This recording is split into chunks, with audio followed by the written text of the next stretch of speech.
let's bring it back to the joys of English football. There's a massive game coming up this Sunday. I can't wait for this one, actually. I'm gonna bring it straight there. We're gonna talk about, as you can see, if you're watching on the YouTube version of this podcast, Kojo has his United top on. Shamefully, after what's been an abysmal couple of weeks for you and for me, we're gonna get on to Chelsea. Don't worry about that. But United at the moment, is this D-Day, doom day looms for Erik ten Hag? If you do not get a win against Liverpool, bearing in mind, I think the capacity for this game on Sunday is going to increase to 57,000. Anfield Road, upper tier, will be open for this game. Just putting that out there. But of course it was. Of course, yeah, of course, man. Yeah, of course. Come on, they want to see the sacking in full effect. But in all seriousness, is this a time now for, after the defeat midweek as well? Is this time now for Erik ten Hag to either get the win or to walk out the door? For me, it's not even about getting the win because I don't expect United to win. He just needs to make sure we don't get embarrassed. And that's as far as, because that 7-0 still lingers.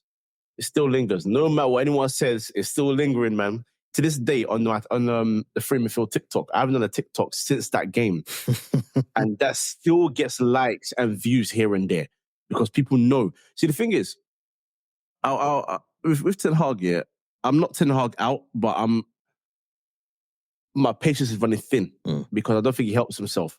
Bro, you know it, just like anybody else does. When you go to a team and you're a new manager, whether it's mid-season or whatever, that team is not your team from the get-go.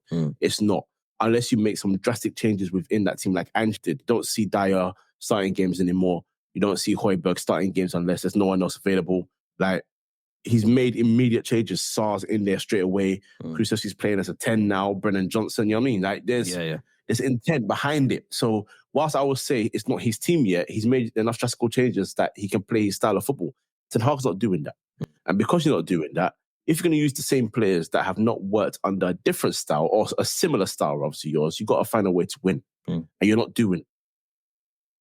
I don't think it's a case where you should do everything that the players need. At the same time, when you know you've got a whole squad that just doesn't work with the philosophy that you want to play, you've got to find another way to get results, and he's not doing that.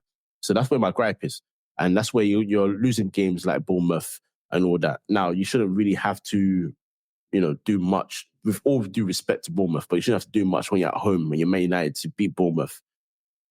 But to lose 3-0, which, by the way, we've conceded 3 goals, I think, 5 times at Old Trafford this season. We've lost 7 games at Old Trafford already this season. We've lost 12 overall this season already. We're out of the Champions League, didn't even make Europa League. Bro, it's getting bad. It's getting bad. So, and I'm not one of those credit in the bank guys. I'm sorry. You don't want to finish third last year. You won the Europa League. No, not Europa League, the Carabao Cup. But it's a new season, my guy. I need something else. So yeah, Liverpool's gonna be peak.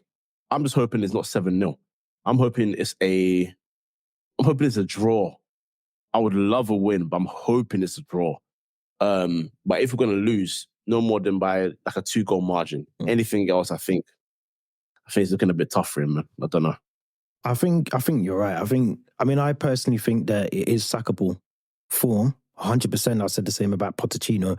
My only thing with United is, I think with this sort of change at the top as well, with Jim Ratcliffe coming in, I think that's kind of keeping him in a job a little bit longer. I do think there's a bit of element of that in there, but I think a win has to. I think he does need to get a win. I'll be honest. I think I've said the pressure's been building. The Bournemouth result never helped him at all. Not just the result. I think the performances, and I always say this as well when I see managers struggling. It's not about losing the game. It's the manner in which you lose that game, or you don't change things within that game to at least give you an opportunity to try and get something out of it. I'm seeing it week in, week out at Chelsea. So I just think he had, like you just said then, if your style of play, the way that you're trying to get this team to play isn't working, you have to change something. You have to go against what you believe is the right way and just try something different. Because if you don't, ultimately, the manager's going. The players, yeah, they come and go.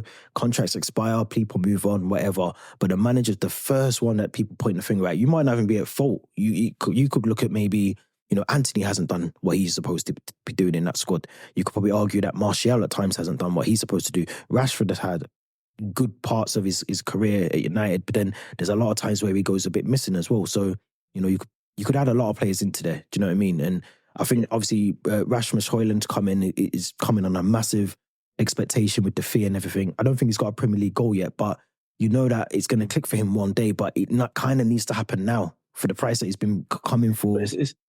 But this is all an effect of decisions made by the manager. You know, when he came in, the one thing that still baffles me to this day was the whole benching randomly of Ronaldo.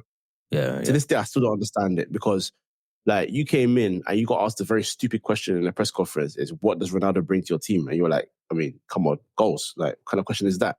Because it's a stupid question. But then you don't use your premier goal scorer on a crusade to show authority. You can show authority and start him. If he's not showing levels, then cool, whole bench. Yeah, of course.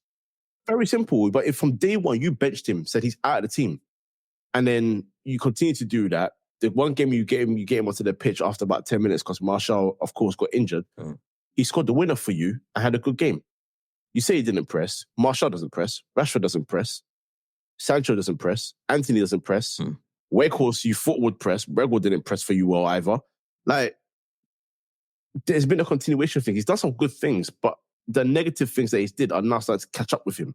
And I'm not saying Ronaldo would have been the saviour for Man United. What I'm saying is, if you bring someone like Højlund in, I'm from the old school. Let the young guy develop, because he wasn't even starting at Atalanta. Atalanta was easing him in, and you came with a mega bid and said, all right, cool, he's going to be our number one striker. But how? How are you doing that, Andrew? True. Again, it could be Man United not backing the manager in the market as well. There is that conversation. But as far as I'm concerned, from what I see, you're not doing what you can to maximize the results. So he's got to blame. He's got to get some blame as well. The team sucks, but he's culpable. He's very culpable. I think, and I do agree with you. That whole sort of, is the manager being backed or not? I do agree with that. But I also think as well, that excuse only goes so far for so long. Do you know what I mean? Like, I feel Bournemouth is a game that I hate using this term, but on paper, United should win that. United have got players in that team that should be winning that game, and that's just a given. Even in the midweek game, you could say that the pressure was on the players or whatever else, but still, it's a game that, you know, you should still be playing at a particular level that the manager wants you to play in. Has he been backed or not? That's a clearly, people will say that he hasn't. Some people say that he has, but club spent money, so you could say that he's been backed to an extent. But I just think that, I don't know. I remember obviously Mourinho saying 5 years ago and talking. I don't remember that the press conference that he done, and he literally broke it all down for the press people and told them exactly what it was and all of that. Do you remember? And 5 years, I think it was 5 years ago, and 5 years on from that, you could run that press conference now, and it would probably still have or warrant almost the same respect that it did at the time when he said it. So football heritage. So for me, I think the worry for me now for United anyway is if you do sack him, which I don't think he will, but there has been a lot of talk, especially the last couple of days, with Graham Potter's name being mentioned and others amongst that as well. But if you do sack him, it goes back to what I've been saying to Chelsea fans and to other fans as well for other clubs, is when you sack the manager, you're resetting the whole project back to zero, effectively. Yeah. So you do that, you effectively have to then look at the players that does Potter or whoever comes in. Does he want all these players? Has he got a list of his own players? Does he want to bring in his own backroom staff? Does he want to do this? It's everything. It's just, to me, it's just messy to do that. And we saw like Graham Potter even linked with that job in itself. Someone's smoking fentanyl somewhere, because that guy, how do you go from getting sacked at Chelsea to even being in a conversation, of being, I might be in contention for the United job. Do you know how big that United job is? It's bigger than Chelsea, you know? Bro, I'll be very honest here. This is why I complain about football right now, you know. Football's all about ideas and never what the manager will actually bring to a team.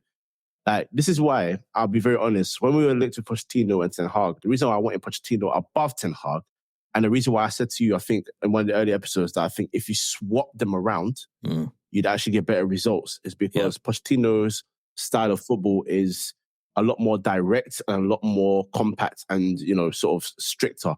So that structure would help these current club players, Man United, because they need just straight direction. Mm-hmm. Whereas if you give Ten Hag younger players that seem like they can play a lot more of a possession, tiki-taka style brand of football, build up from the back, the squad makes a lot more sense at Chelsea than it does at Man United. So that's why I was beating that drum. But I don't know, man. I don't know. At this point, I'm just flipping tired.